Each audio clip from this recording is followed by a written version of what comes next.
এই জামাল, বলতো আয়তনের দিক দিয়ে বাংলাদেশ বড় না চীন বড়? বাংলাদেশ বড় স্যার।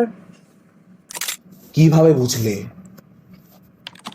বাংলাদেশ লিখতে বেশি জায়গা লাগে আর চীন লিখতে কম জায়গা লাগে স্যার।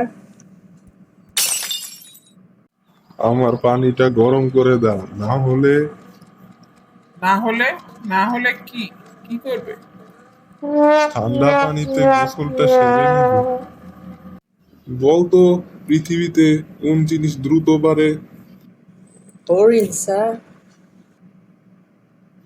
বলিস কি? জি স্যার, আমার দাদা একবার 3 ফুট লম্বা একটা হরিণ শিকার করেছিলেন তিনি।